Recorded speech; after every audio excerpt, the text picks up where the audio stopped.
Hi, I'm Stacy with Edgewater Creative. And I'm Tia with Done Classy Events. We're two small business owners who reside in the beautiful city of Dunedin, Florida. We love our charming city on the Gulf and want to share with you all it has to offer. Join us as we chat with business owners, event hosts, and charities located in Dunedin and other surrounding communities. So come along and meet us on Main Street.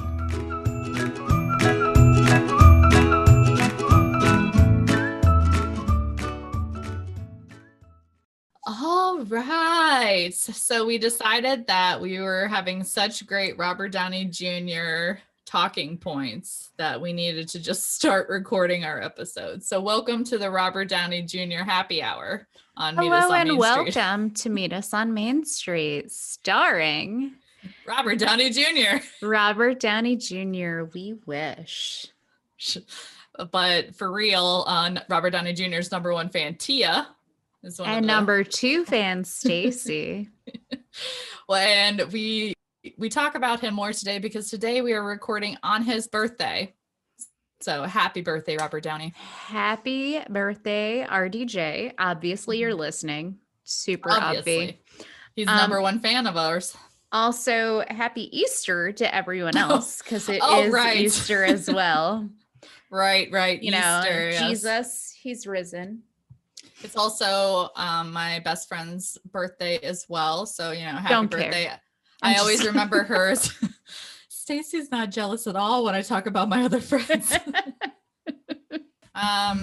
Anyways, happy Sunday to you all, which will be Thursday when you listen to this. How's everyone doing? How are you doing, Stacy? How was your Easter?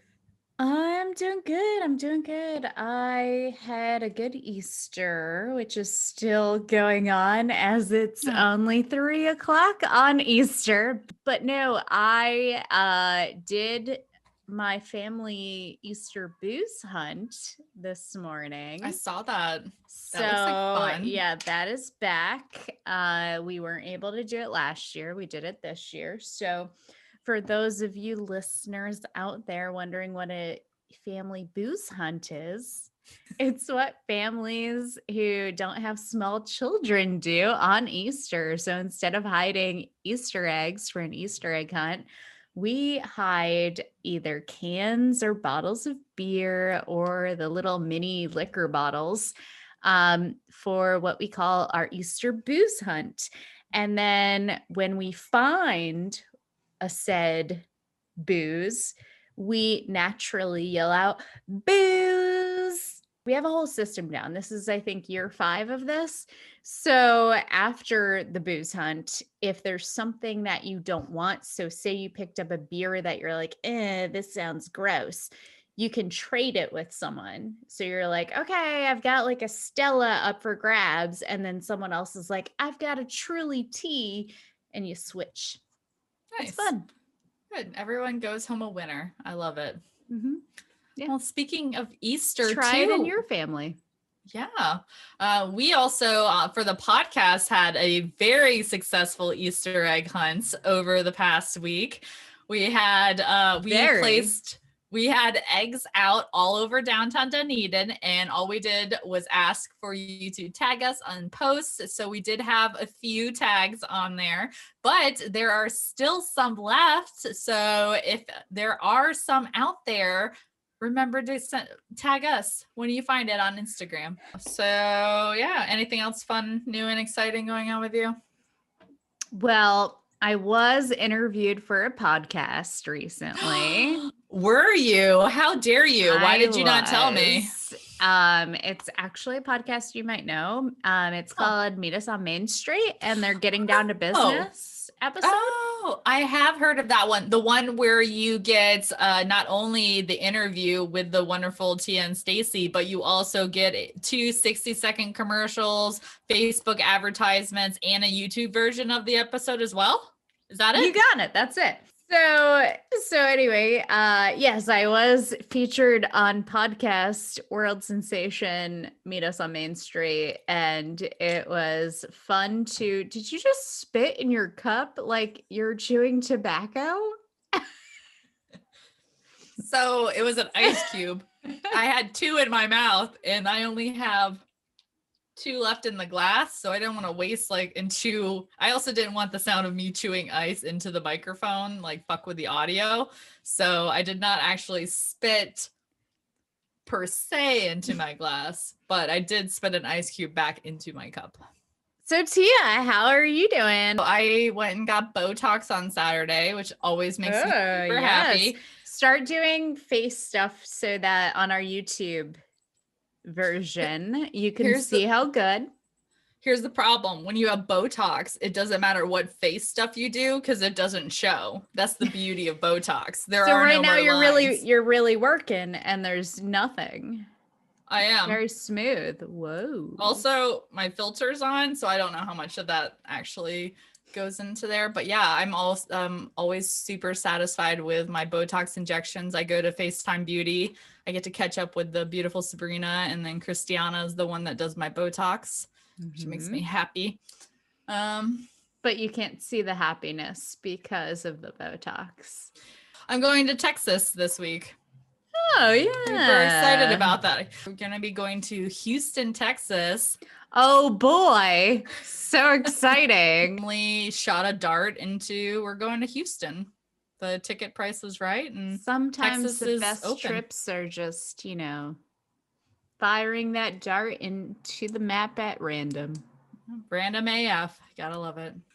Well, speaking of maps and throwing darts at random, this is our first episode of Stacy and Tia Without Borders. Without Borders. So on this episode, we have guest Zachary Tranter, who is a personal friend of mine, and he is an event planner with a UK-based event company that lives in New York City. Hence where this all comes together with the Without Borders. Stay tuned. Hey guys, meet us on Main Street here. Stacy and I are all about staying young and beautiful, so we wanted to share with you a salon that we recently discovered to take care of all of our beauty needs. That's right, Tia. Beauty on Broadway offers everything from the most complex hair treatments like keratin and balayage to advanced permanent makeup for lips, brows, eyeliner, and even scalp micropigmentation. The owner, Mary Katz, is a nationally certified and recognized trainer for permanent makeup who holds over 25 certifications from the most prominent artists around the world, so she really knows her stuff. And everyone who works there are true professionals who make sure their clients get exactly what they want. You know what else is awesome about them? They do free paramedical tattooing for all breast cancer survivors. That is awesome. And they were just ranked among the best in the nation for their COVID-19 procedures. So you have a clean and safe space to go get away from the world and just let loose. You guys seriously need to go check them out. Visit their website for more information and to make your appointment today at beautyonbroadway.salon. This one's a little bit of a less formal interview anyways, because like Stacey said, I had requested your presence because you are an I definitely did not request your presence. And I have we no didn't request problem Stacey's saying presence that. either. So Tia, we can cut her out. Can you kick her out? Don't you worry. I could fire her like that too. Like she's bye. Well, I had requested your presence because you are also an event planner, but you are an event planner on like an epic scale. So essentially, I just wanted to steal all of your information so that I can aspire to be you one day. So Zach, how are you on our show? How do you know our other fellow co-host? Stacey. Yikes. Well, I want to hear all the juicy details. I feel like they're not going to be very juicy by anyone's standards, but I don't know how long I've known Stacey, but it's probably been, I don't know, 10, maybe not quite 10 years, but it's going on if it hasn't been. Yeah. Like maybe 7 or 10. We 7 or 10. Yeah, 7 to 10. Like not 7 or 10. Like it's not 7 not it's 8 or one 9, or the other. Right? 9. I would venture to say it's about 9 to 10. 9 or 10? 9 or 10. 9 okay. Or 10. But we know we're not past 10. Definitely beyond 7. Certainly not 8. It can't be 8 because neither of us think it's 8. So exactly. Most definitely 7, not 9, or 10. Or one 9 of or the 10. okay. Actually, we'll let our listeners decide. Guys, if you have an opinion on what it is, 7, 9, or 10, please email us at meetusonmainstreetpodcast@gmail.com and see whoever wins is how many years you guys have actually known each other then. We met doing community theater it was not in Dunedin, it was in Clearwater. But just kind of on that cusp where it's like, is it Clearwater? Is it Dunedin? We don't know. At Francis Wilson Playhouse. I used to do plays there. Yeah. And I don't remember the show. I think it was Damn Yankees. No, it was the year prior. The It was, Pajama Game. Yes. Yeah. The Pajama Game, which was the year before. And then we did Damn Yankees or again. whatever. Well, now we can really trace it back. 7.5 cents. That's us picketing. We might even be able to get as granular as down to the day of when rehearsal started for the Pajama Game. I don't. It was spring, so it could be like years ago. I dare say anniversary. 10. It could have been 10 years ago to this very day that I've known Stacy. I feel like I was there. I was actually in the background. I was doing tech work. I was doing the lighting. I was holding up the microphone. Like that was me. Always in the shadows. That's the title of her autobiography. Always in the shadows. Wait, good life. I want to retract my statement. It's definitely been at least 8 years because I've lived in New York 6.5 years. Now we're throwing Stacy 8. and I at least did 2 shows together. So that was 2 years. So 6 plus 2 equals 8, at least 8 years, but probably 10. Yes. I want to say this has been the longest conversation on how long we've known each other, first off. But secondly, I think that Pajama Game was 2012. Okay, I might believe you. I feel like it was 2011, but all right, guys, that's it. We're taking a detour. We're going on Francis Wilson Playhouse in 2012. 2012 is the answer. Oh, yeah. Okay. Because the Pajama Game at Francis Wilson Playhouse. I have a Facebook album entitled Behind the Scenes of the Pajama Game. We're going to have to post that all on Facebook. Yeah, and we can play Where's Tia in that because she was in the shadows. Oh, that's right. Set my gaze upon Stacy and my life changed forever. From that moment 9 years ago during the Pajama Game at Francis Wilson Playhouse. Again, we still haven't determined if that was for good or worse, but I guess only this interview will tell, right? Yes. Yeah. So ever since this, so we have now definitively decided, no need to email us, guys. We've figured out the number is 9 years. You guys have known each other and you've maintained friendships with each other, which is very good for both of you. As well as others. Yes. They say if you've been friends with someone for more than 7 years, then you're going to be friends for life. So I hope you guys realize that you're committed to each other now. And this is actually your wedding. Can we go back? Woo! So I'm actually the officiant. And just, So I guess we're gonna get serious now. So what made you cleared your throat twice? So what made you want to friends with Stacy? This is really awkward that this entire interview is about our friendship. No, I'm kidding. You don't need to answer why. So Zach, what do you do for a living? Yeah, I think of myself as an architect of events.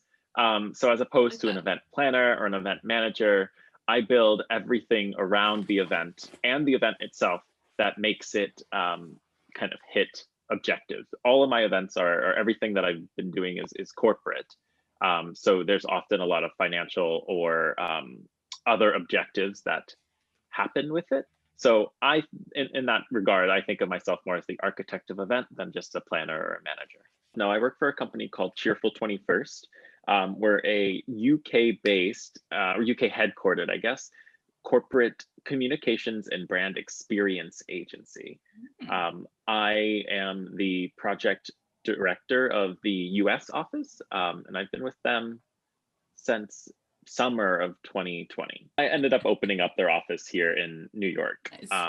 So it was just an opportune time for all of us because I was, as many other event managers and planners and architects are, unemployed at the moment or kind of furloughed, I guess is the kind of key word there.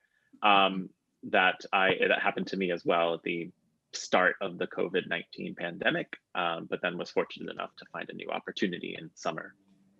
That's awesome. So what have been your biggest challenges with events this year? Well, as I'm sure you can imagine, and as the fact that we are not talking in person, it's everything shifted from a in-person experience to something that's virtual. And that's run the gamut of things like a Zoom call, all the way through to 3D worlds that you access through augmented reality or virtual reality. So I think the biggest challenge was just that learning curve. My expertise isn't in virtual. I'm a relatively technologically savvy person, but that doesn't necessarily translate to the needs of a virtual event, which is much more like putting on a live news broadcast or other the Golden Globes than it is throwing a conference for 1,400 people. Right. And you mentioned the augmented reality, which I was watching the Macy's Day Parade this year, and that was the first time I heard that. And I was like, don't do that kind of stuff to my brain, because the augmented reality looks so real on some of the things that they're doing. And it reminds me in football games how they don't actually have those lines on the field, but for the longest time I thought those lines were on the field, and it's because they added them in. So now that there's augmented reality options, I'm like, oh great, so what is real in this event, what is fake in this event? But how has it been working with that? Well, it's really challenging. It's interesting. So augmented reality as a technology has been around years. Like you mentioned, that football line, that yellow line, or whatever color it is. I'm not a sports person. On the field is a version of augmented reality. But what we typically do would take that and make it more of a personal experience. So you would use your phone to maybe try on the newest sneaker from Nike, or use your phone to make a piece of art that we sent you in advance of the event to come alive, and it'll deliver a message to you, or something along those lines. So it's applying the technology in a different way to help accentuate, or maybe even replicate in some cases, a more in-person event experience. Nice. So what kind of events have you been doing lately? What are your typical events that you're doing virtually? Yeah, they range from like a 1 hour type, maybe 1.5 hour town hall where a CEO is delivering remarks to all of the 5,000 plus employees at the company, to very experiential type stuff, where we are building this, like where that 3D world comes into play, where you enter a 3D world as an avatar, and then you're walking around and interacting with people, with other points or other touch points throughout the world. So and then everywhere in between, from multi-day type conferences to a series of 100 plus workshops that stream in 6 languages and 7 regions of the world. Every day is different.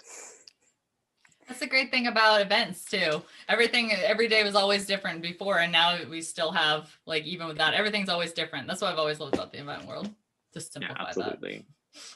That. Because you're doing international events too, you must have all kinds of some kind of sleep schedule where you're up all hours of the day, right?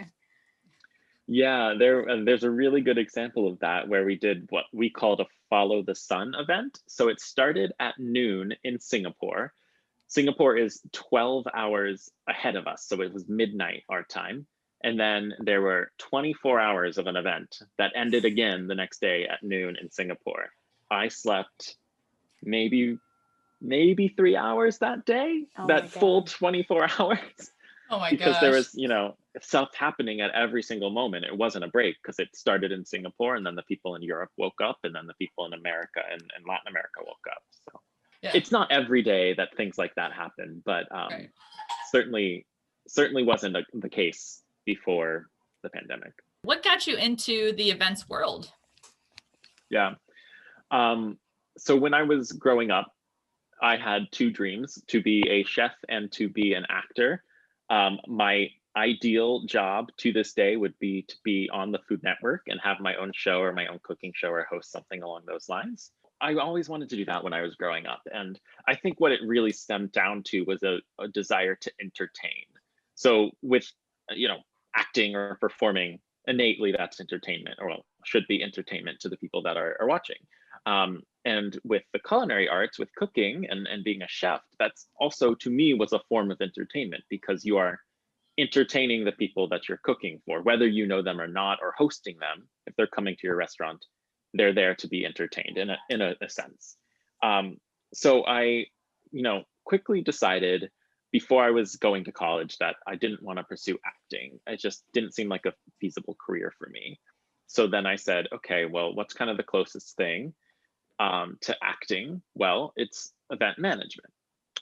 Or hospitality, I think, was what I had decided at that point. So it's hospitality, just in general.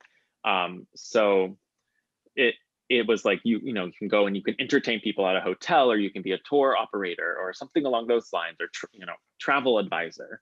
But then I realized, I wanted to pursue my career, my passion for culinary arts as a career. So left college after a semester and went to culinary school. Then quickly found out that that probably wasn't for me. I enjoy it. It's a really great passion. I could have made a career of it, but I didn't. It was one of those where you work from the bottom and you work your way up, and getting to the top is like, climbing way too many ladders for that. So I said, okay, well, I'm going to go back and finish for event management, and fell absolutely in love, because it helps to bridge a gap between the logistical side of my brain and the creative side of my brain. And still provides a way for me to entertain. I'm not the one up on stage entertaining, but I'm the one that's created the environment or the atmosphere, or the experience that people are entertaining themselves in. Now, Zach, I am trying to think back to, you went to UCF for part of your schooling, right? I went to UCF for two years plus a semester. So one semester I left, and then I came back and finished. And then you went to school in New York also, right? Yes, I went to NYU to get my master's in hospitality. That's right. Which is what brought me up here. You also were a chocolatier for a short while, right? I was, yeah. I spent about 2 years making chocolates at William Dean Chocolates down in Bel Air Bluffs. Being a chocolatier was so fun and exciting. You think you would end up gaining like 15 pounds working at that job, and I know this will sound crazy, but by the point that you like start working there and are actually, after maybe a week and a half, 2 weeks, you don't want to eat chocolate anymore, because you're around it all the time, and the access to it is so, like, it is there. That whole place might as well be made of chocolate, that you don't want to eat it. So you don't gain 15 pounds. You might actually lose it because you stop eating chocolate altogether. I feel like that's with every restaurant that has like a staple, because I've heard that with Red Lobster also, where they're like, yeah, there's so many cheese then you never want to see another freaking cheesy biscuit in your entire life. Well, I won't say that. I never got to that point, but I mean, they were like the breakfast of champions. If I hadn't had anything to eat, I would grab one fresh out of the oven, and I miss those fucking cheesy biscuits. That was me with Outback bread. It's like I could go every day and just eat a loaf of, when I was working at Outback, I would eat that freaking bread all day long, but that's good bread. Mm-hmm. So pre-COVID, since you've been doing events for how long now? Almost 10 years, probably longer. Well, longer than I've known Stacey. 7, 9, 10. 7, 9, not 8. Could be 12. Not 8. Probably around 9 to 10 years. Yeah.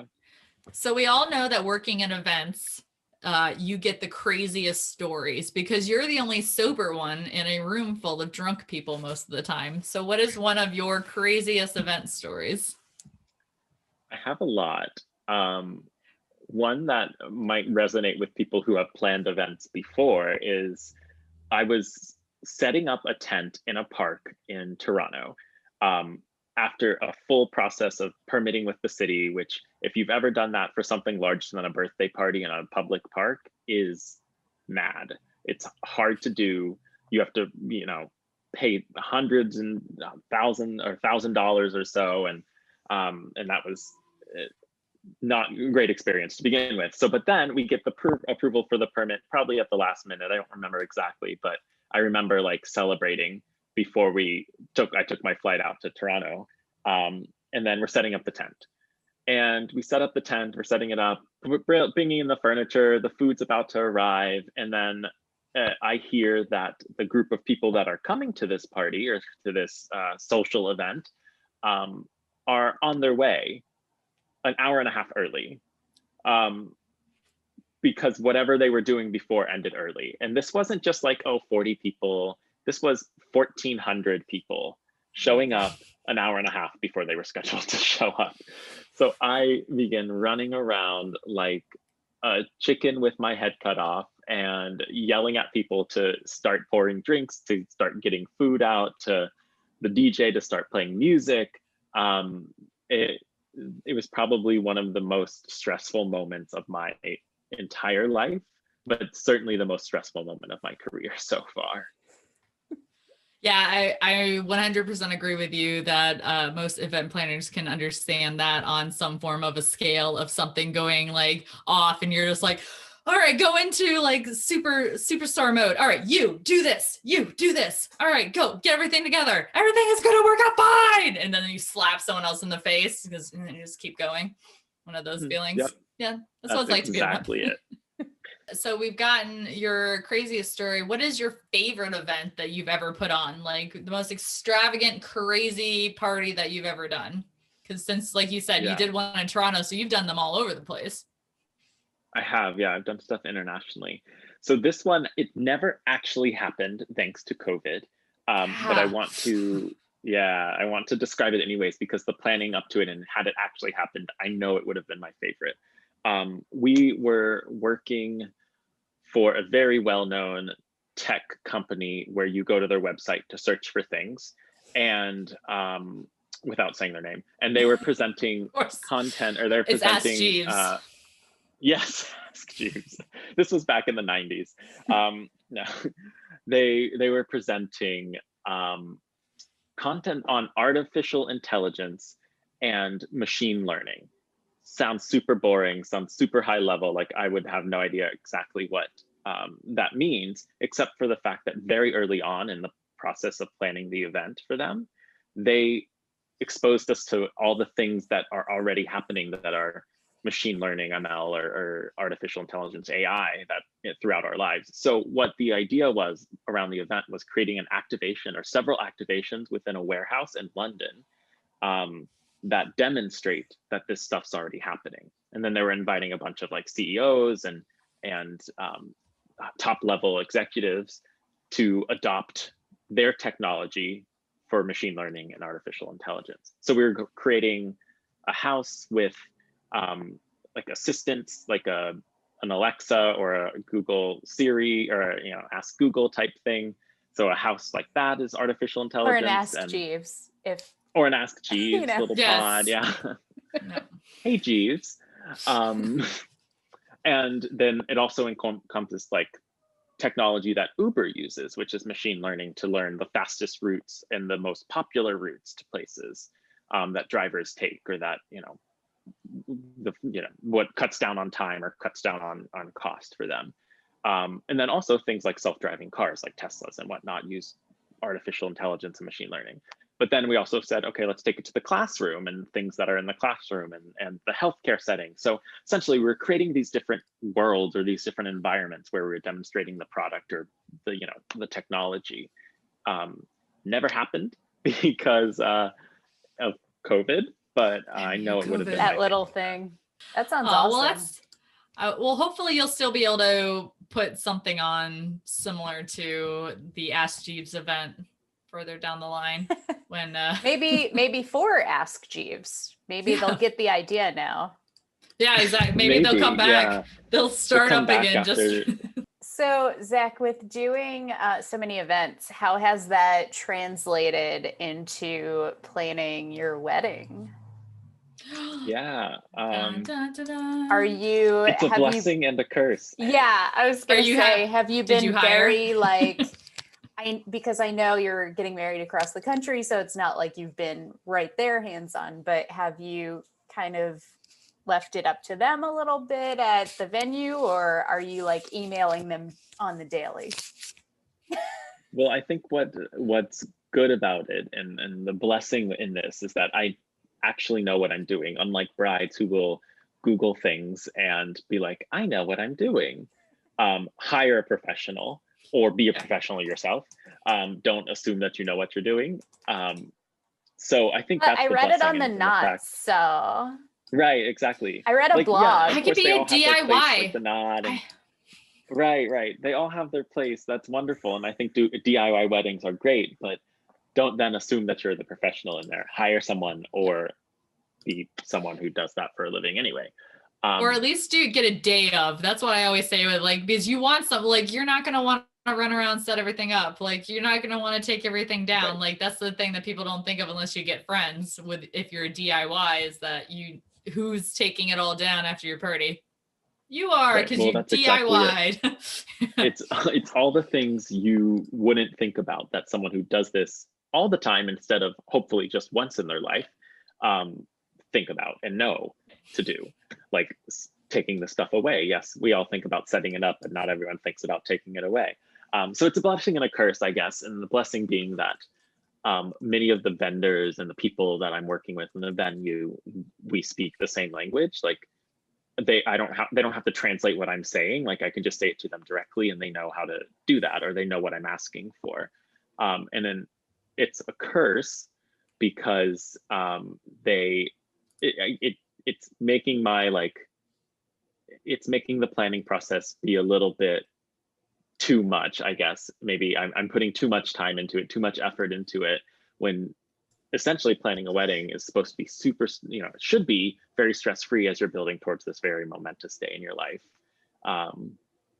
But I mean, I'm definitely happy that I'm able to do that, and that my beautiful fiance is a good supporter of that and able to, help out when he can, even though that's not what he does for his day job.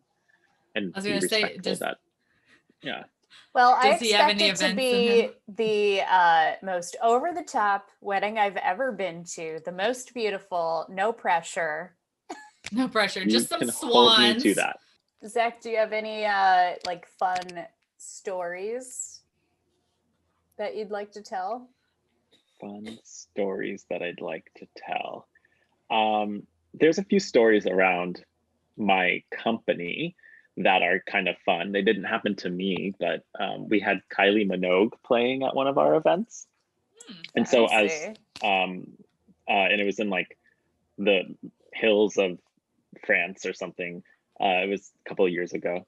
And she shows up for her mic check, as talent does, as performers do. And instead of just doing like a 15-minute mic check, as most performers do, and then retreat to their dressing room to partake in their green M&Ms, she performed her full 45-minute set to just, the staff and the crew and the people that were there. So the very, very, very intimate concert by Kylie Minogue. Wow. And I am jealous that I wasn't there, but I wasn't. So, wow, that's the next. You'll get her the next time. Yeah, next time. Have you ever met a celebrity at any of your events? Or non-events? Nobody. In your personal life, even? I've living in New York, I've come across or run into a lot of celebrities. Do you share? Laverne Cox one time was walking into the NBC studios, and nice. I was just passing by, and there was like a ton of paparazzi as a black SUV pulls up, and I'm like, surely this paparazzi is not for me. Turns out they were not. They were for Hi, I'm Vane. Right. I don't know if I'd call him a celebrity, but I ran into Michael Kors one time, the fashion designer. Oh, yeah. Who, according to others who were there at the moment, turned around and checked me out and then turned around again to check me out, which I don't believe. But that's the story. And then the same happened with Tommy Hilfiger. I ran into him one time.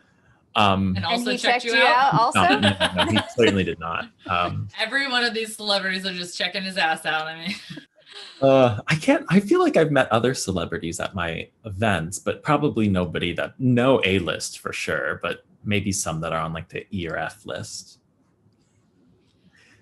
Like Stacey Dennison of Meet Us on Main Street podcast. Yes. I did think of one question that we like to sprinkle in for our guests sometimes, which is, what's one interesting thing about you that no one knows or not many people know?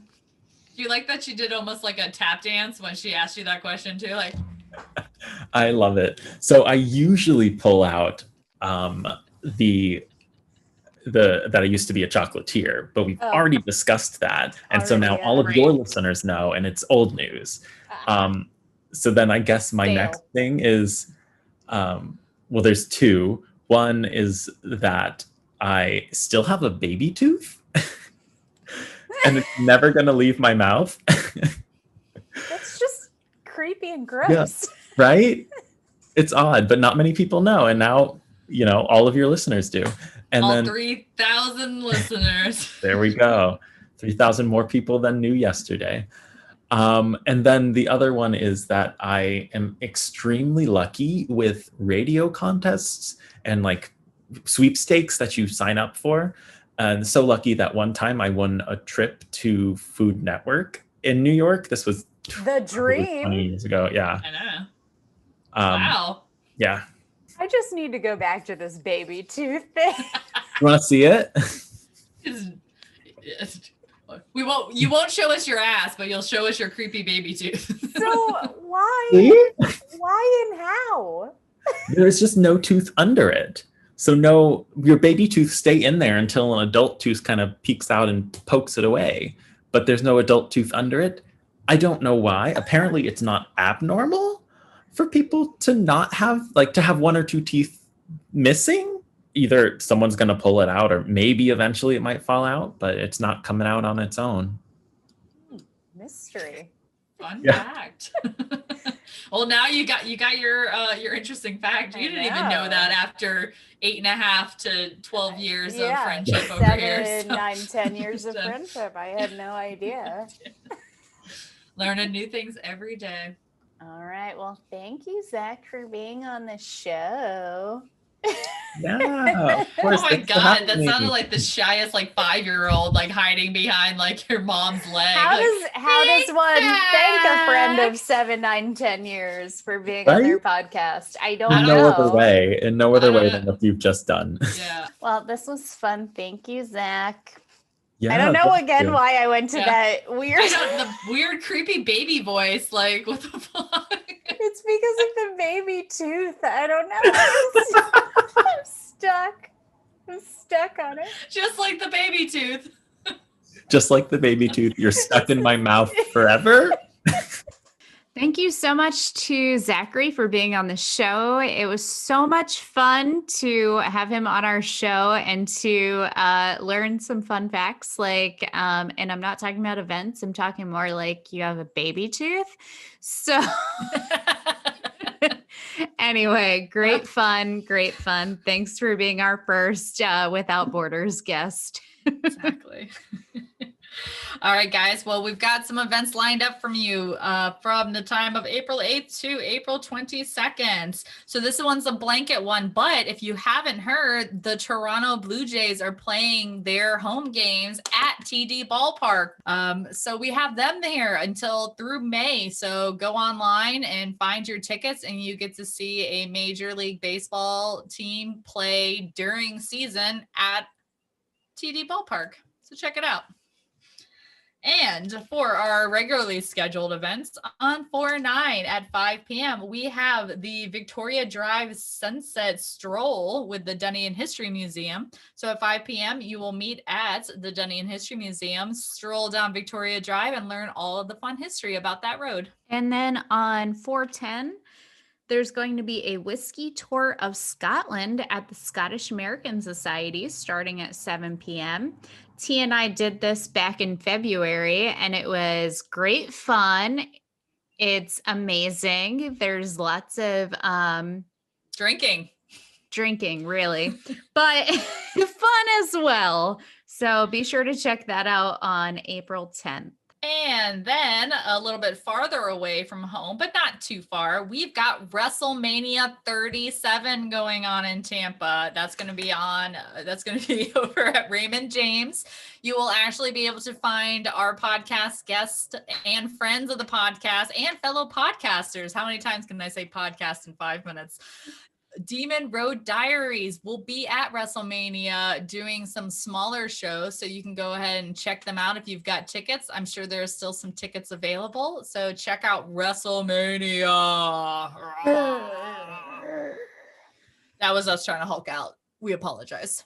And then also on Saturday, April 10th through the 11th, we have the 14th annual Pinellas Pepper Fest, and not Pepper Potts from Iron Man. Again, RDJ, happy birthday.